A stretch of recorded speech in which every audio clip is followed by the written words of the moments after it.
Hello, welcome to the AEW rundown from the 4th of November 2020. I'm joined by Wrestling Network. How are you doing today, man? I'm doing alright, but, dude, NXT tonight disappointed me. We're going to get into that later, but NXT disappointed me. AEW, I will admit, was the better show tonight. Oh, yes. We kick off with a pretty decent opening tag team match between MJF and Wardlow against two of the Inner Circle's members, Sammy Guevara and Ortiz. Matt Hardy then attacked Guevara, leading to MJF picking up the victory over Ortiz with a submission. I thought it was a fairly good opening contest. It made more tension going into Full Gear this Saturday, which is pretty much what you want from a go-home show. Yeah, I don't know. MJF, he's kind of ruined himself a little bit. How so? I don't know. MJF was the only serious wrestler on this show, and now it just seems he's doing comedy like everybody else. We have zero serious wrestlers on this show, and that's what bugs me. MJF was your one serious monster heel, and now he's doing comedy segments. I don't understand it. Yeah, I get what you mean. But then again, MJF is good enough that he can do whatever. He's like Jericho. He can basically be what he wants to be at that moment, and then he can adapt to something else.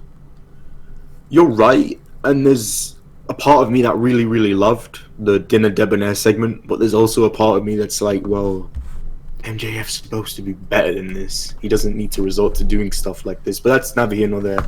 Honestly, you're on your own for this first part of the review. I woke up at 1:30 in the morning, didn't start watching AEW until about 2 o'clock, so the first hour, I don't know anything about. Okay, we then move on to a sit-down interview with Kenny Omega. A very heelish promo saying that he is going to win the tournament and become the AEW World Champion. Omega's kind of flopping between a heel and a face half the time. So, yeah, I mean, it was a good promo from Omega. He's a great talker, so I'm looking forward to him and Paige just having at it at full gear. It's seriously going to be a good match. Yeah, I mean, the thing with Omega is he doesn't know what he's doing with himself, let alone other people, and he's allowed to book the women's division. He still hasn't figured out himself, let alone anybody else. Well, I don't know. Personally, I think Kenny should lose this tournament. They should give Adam Page the rub. If they don't, it's whatever, but preferably Hangman wins. Yeah. We'll just have to wait and see. I mean, I would love to see Omega as a world champion again, though. Do you think he could handle it, though? I don't know. It's a tough one. It is. Then we move on to Miro, aka Rusev, facing off against Trent, where Miro won with... Well, they're calling his accolade the Game Over. They're calling it Game Over now. Not gonna lie, not as good a name. No, not at all. This is where I tuned in. I saw the latter end of this match. It was alright. It was okay, but why does every single wrestler have to have video game influence? Every single wrestler is influenced in some way by some sort of video game terminology or he is attire. A gamer though, isn't he? Miro's been doing Twitch gaming. But so is everyone. It's like all games wrestling. Everybody is a video gamer on this show. I don't understand it. Yeah. I will never understand. But yeah, Miro won. It was a decent match from what I saw. Trent's a star. I don't know why he hangs out with Fuck Taylor. I really don't. I definitely could see Trent being a single star. I definitely don't see Chuck Taylor making it as a single star. And Orange Cassidy's just Orange Cassidy. What do you think about Orange Cassidy? What's your opinion? I don't know what to make of it. I mean, it's clearly over. But... Oh, it's over? It's the most over thing on the show. Does it make it good? I don't know. I mean, I'm happy when he shows up because he puts on some good matches. Like his match against PAC was pretty decent. His match against PAC was decent because it was PAC. His match against Cody was decent because it was obviously Cody. The thing is, I've not seen Cassidy go against somebody who's not a well-respected worker. We'll have to wait and see him have a match against someone who's not as well known for a good worker and see how he fares. Well, that only goes so far. The match with Jericho, the Mimosa Madness match, that was appalling. I will say that. That match was god-awful, offensive, embarrassing to professional wrestling. So it only goes so far. Not everybody can make this klutz look like a star. Then again, Jericho couldn't have... Well, then again, if Jericho was in there with The Undertaker, that wouldn't have made the match look any better. It was a giant bath of mimosa. Well, I mean, I'm sure Tony Khan would rather have Jericho versus Undertaker than he would fuck Jericho yeah, that would versus make Cassidy. shit tons of money. Yeah. But, I don't know. Yeah. Miro's obviously going to be a star in the company. They brought him there for a reason. Don't know why they put him with Kip Sabian and Penelope Ford. I mean, they've been doing much of shit for the last year. Yeah. Kind of just been a mid-carder. I mean, I guess it was a good way to bring him in, but I really just hope he beats the shit out of Kip Sabian and turns babyface. I much prefer him as a babyface. Also, can he please grow his hair back out? Because he looks shit with short hair. He's a brilliant heel. He should be a heel. But he can also play a fantastic babyface. He can, and obviously he's got his Twitch. He's a big YouTube Twitch star, whatever you call them these days. But social media influencer. Social media multi-conglomerate. Yeah, Google that word. Fucking hell. I'm a small-time one of those. You are.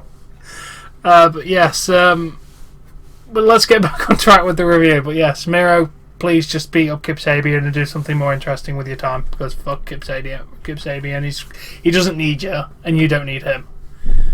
We then move on to JR with a sit-down interview with Hangman Adam Page with alcohol in his hand, because of course he's acting very nervous about the match on Saturday. And then JR's like, moderation is important, referring to the alcohol. So it's interesting, but I'm going to assume at some point they're going to drop the alcoholic Hangman Adam Page gimmick. Why do they do that as well? Like, why is Hangman Adam Page, who is one of your serious single stars, now an irresponsible drunk? I don't understand it. They kill people with these gimmicks. Yeah, I don't get that, to be honest. It's stupid. It is. Yeah. It is. We then go to Taz cutting a promo with Brian Cage and Ricky Starks, directly talking to Tony Khan, bashing his rating system and everything, which breaking the fourth wall sometimes is quite good, and Taz did it really good here. And then just talking about what's happening on Saturday. Yeah. Yeah, I thought it was a very good fourth wall break, and I liked it. Very, very good from Taz. Taz can cut a fantastic promo, and he did here as well. Do you know, speaking of people who can cut fantastic promos, Ricky Starks, man. Yeah, Ricky Starks is really good. I'm very high on that guy right now. He's amazing. He's like a young version of The Rock. I mean, he tries to be The Rock, obviously, but he does it well. He does it well. Yes, he definitely does. He does. Definitely does. Then Private Party are entering the ring for their match when Guevara attacks Hardy from behind. Because, God. You know, tit for tat. I'm excited for their match on Saturday. Guevara and Hardy, as long as they don't do any stupid table spots this time, I'll be happy. Wait, they're having another match on Saturday? I thought Matt Hardy was going to be taking like 6 months off. No, I'm going to guess he's cleared. I'm pretty sure they've got a match on Saturday. That confuses me, you know, because I don't watch this every single week. I watch it when I can, or when I can be bothered to. Last time I checked, Matt Hardy was doing an in-ring promo basically saying, "Oh, I'm taking some time off." And now he's in a match, like, at the next pay-per-view. Yeah. Last one was only 2 months ago. Exactly. We then had what was definitely the match of the night, the Young Bucks versus Private Party, because both teams are fantastic. Not as good as their tournament match. Oh, definitely not. Their tournament match was amazing. Their tournament match was like one of the best tag team matches AEW put on. It was really, really good. What do you think the best tag match they've ever put on is, AEW? I'd say the one at Revolution. We've put on some good tag team matches. I'd have to think, but let's continue with the review while I think.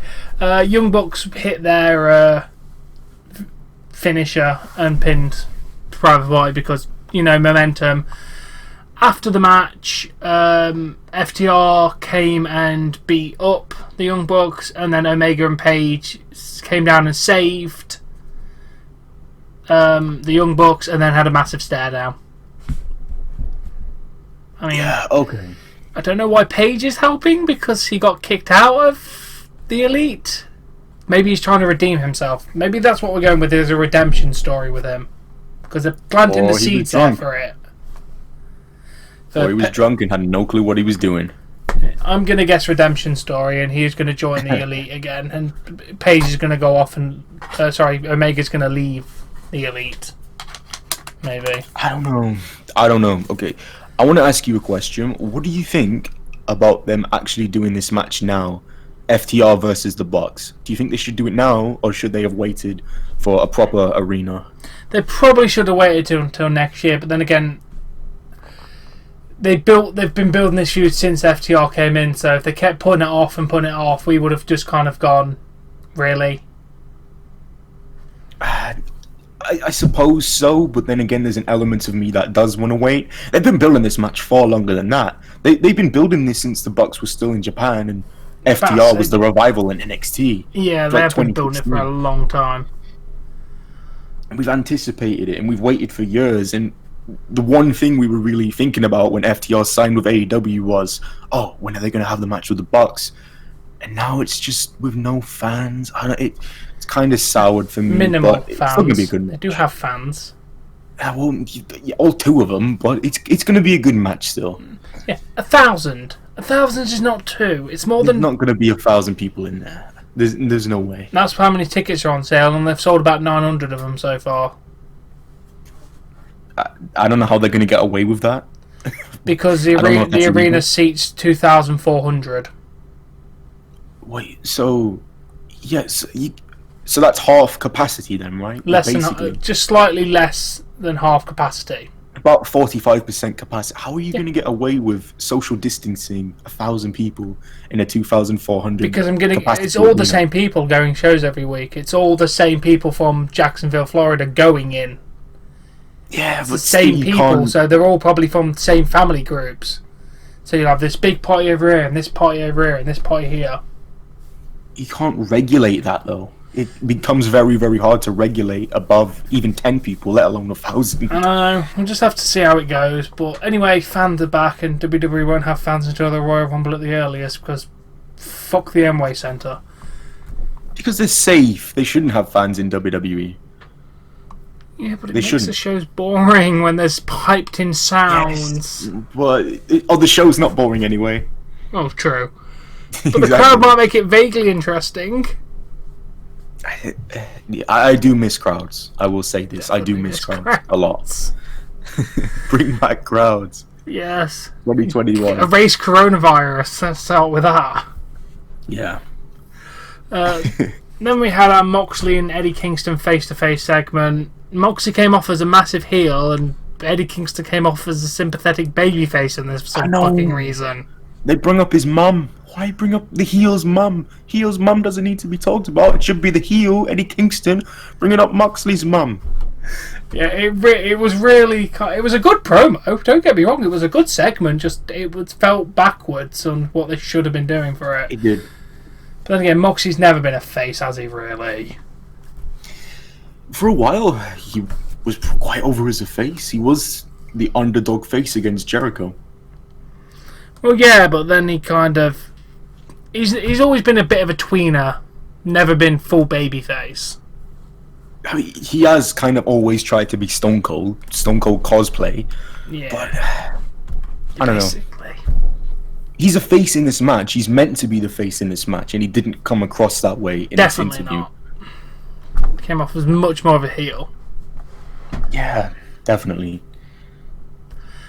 Then we go to the PAC video, because PAC can't be in Jacksonville, Florida right now because of coronavirus, and he can't fly into America, but he did a video package saying he's got bigger, faster and stronger in isolation. He's coming back soon, and he's going to be taking what he wants It was a very, very well done video package. But what does he want? I don't know, because he made a faction with frickin' the Lucha Brothers before he had to go home. So is he going to reform them and continue the Death Triangle that he called it? Because they're with Eddie Kingston right now. Would you be open to seeing Cody versus PAC feud over the TNT title at Revolution in February? Oh yes, that would be amazing. Yeah. That's where they should go with him. They should do Omega versus Moxley or Eddie Kingston, whoever's the champion there, and PAC versus Cody should be the two marquee matches on that show. Definitely. We then go to Natural Nightmares, Dustin Rhodes and QT Marshall. Cutting a promo backstage, Bunny walks by and said, "Thank you, QT Marshall, for the gifts, but your credit cards are maxed out." At which point, Butcher and Blade beat the shit out of them. Chucked his credit cards on the floor as well. No, they're all maxed out though, so they're not useful. So basically, she just confirmed with us that she was a gold digging bitch. Basically, that's kind of what they were going with. She got what she wanted out of him and then left him. At least they gave us a storyline reason for it. Kind of. At least she got gifts. What did she get though? I don't know, but she maxed out all of his credit cards, so she must have got a lot of gifts. Yeah, I can't imagine. How much money really does QT Marshall have though? Well, he's in AEW, so more than us. More than us, definitely. With my non-monetized YouTube channel. Hey, at least I am monetized. Yeah, you're lucky. You're lucky. Yeah, so we're getting Butcher and Blade versus Natural Nightmares next week. It'll be an interesting match. I like Butcher and Blade. I'm very high on those as a tag team. What does Dustin have to do with this, though? I think he's just been dragged into it. Yeah, it seems like it. He had no gripe to do with Bunny or Butcher or Blade at all. But whatever, this is AEW logic. You can't read too much into it. No. Then we go to Nyla Rose versus Red Velvet, which I think is Brandy Rose's friend, and this is her proper Impact debut. Nyla Rose beat the shit out of her and then hit Kushida's finisher to prove a point to Kushida, who's facing her on Saturday, and beat her. The match was alright, and then Vicky Guerrero, which you didn't realise was in AEW, cut a promo and talked about, well, she's coming for the title. It was okay. Yeah, it was okay. It was okay. Two things. One of them is a question and another one's a statement. Red Velvet and Brandy Rhodes standing in the ring look like the Spider-Man pointing meme, the clone Spider-Man. They look exactly like each other. Yeah, I agree. Kind of do. It's strange. And another question. Why is Vicky Guerrero in this company? Because WWE blacklisted her. What? Why? Because she went on an AEW Dark on commentary and they blacklisted her from the company. Because she went on an episode of AEW Dark and did commentary for an hour. But Jim Ross was invited to come and do stuff at WWE while he worked for AEW. Right? Yeah, this is Vince being petty. It's just Vince being Vince. Vince's selective memory. He remembers what he wants to and the rest is just, it didn't happen. The Vince has no memory of that. Oh, God. We then had the worst segment on the show, an Omega and Page video package set to fucking weird romantic music. It was awful. It made it look like we were watching a fucking rom-com from the fucking 90s. A rom-com. It was fucking awful. That's incredible. It was. It was strange. It was it didn't work. It just didn't work. It didn't work. It was like they've been married for 15 years and they were finally at the end of this bitter divorce and Kenny Omega was taking the kids and Hangman was taking the dogs and cats. It was stupid as fuck. Cinderella, don't know what you've got until it's gone, played while slow motion highlight videos of them breaking up and being friends and hugging played in the background. It didn't fucking work. It generally, the stare down after saving the Young Bucks would have set up for their match much better than this fucking video package. Testosterone has left the chat, ladies and gentlemen. Yeah, that was not good. Stupid, man. Very stupid. Then we had Darby Allin running over a person wearing a Cody mask with a car. It was funny. Brilliant. It was so good. He hit him pretty hard as well. He didn't stop. He didn't put on the brakes. Slammed right into him. He just went straight at him. Have you noticed Darby Allin has been really acting like Sting recently? Because he just hangs out in the fucking rafters, basically. No, he kind of reminds me of Willow. I think Willow was basically trying to rip off Sting, so pretty much, yeah. Yeah, there you go. One thing leads to I like Darby Allin. I love Darby Allin. Then we had Cody and the Gunn Club, Billy and Austin Gunn. Austin Gunn making his official AEW Dynamite debut, apparently. Really? Yeah, because his dad's been on the main shows, but I don't think Austin Gunn has made his appearance as wrestling on the main shows yet. Went against 3 members of the Dark Order. Austin hit Crossroads on Cabana and then a quick draw for the pin. Overall, the match was meh, but Cody cut a fire of a promo against Allin after the match, talking about how people were not happy for him to be there. He had to wrestle himself to get people on board. You want the ace belt, but you're not the ace. That was the best line of the promo. Yeah, the promo was best pretty line good. I've heard Cody do in a while. And then he Really caught on Fight TV the best promo ever, saying that he is now required the Rhodes name. Cody Rhodes is officially alive again. Finally, he is free. About time. Yeah, they still won't give Ryback his fucking copyrighted name, though, will they? Ryback. He still can't have Ryback. Fuck Ryback. Yeah, Ryback's a bit of a douche. But yes, what did you think of this overall Dynamite? Well, first of all, we need to talk about the match. We didn't really say much. You kind of have to watch Being the Elite to understand Colt Cabana and John Silver and the whole Dark Order thing, which I don't, but I've heard they're very good on there. But I don't like that when TV shows that are on national TV, not everybody is going to watch the plot on Being the Elite and on Dark. So you have to have separate storylines there, because people like me, who are casual fans of Dynamite, who will watch when we want, we're not going to be invested on everything. Even I don't watch Being the Elite. Exactly, and Tom is Mr. AEW. Yeah, I generally have I don't know half of their stories going. It's just about Colt Cabana is in bad books with Brody Lee for losing shit. So that's about as far as I've picked up. The match was alright. Austin Gunn looked pretty good in the match, to be fair. He did a pretty decent showcase. He was pretty much in the match for most of it, weren't he? Austin Gunn's really good. He got the pin as well, didn't he? Yeah. With Crossroads. And yeah. It was an alright match. It got Austin more exposure, which is good, because obviously his dad's going to retire soon enough, so he'll take on the family legacy, in quotations. And he's really, really good as well. He can carry that torch for Billy Gunn. I like Austin Gunn. I think he's better than his dad, wrestling-wise anyway. Okay. That's not as a character, but I generally don't think Billy Gunn's wrestling has ever been his strong point. He's always been more of a character man than a wrestling man.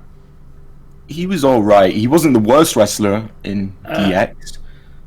Nah, but Road Dogg was definitely the one out of their tag team that carried the team for wrestling. Oh, even on the mic, Road Dogg was always the more charismatic one. Yeah. Billy Gunn kind of just liked arse. That was it. Yeah. The fuck kind of gimmick was that? He's an ass man. What would you rate this show overall?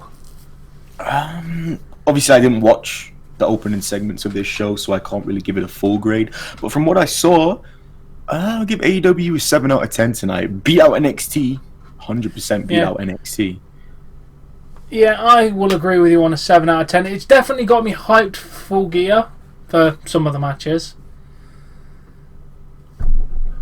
Yeah, it definitely did. It did a good go-home show.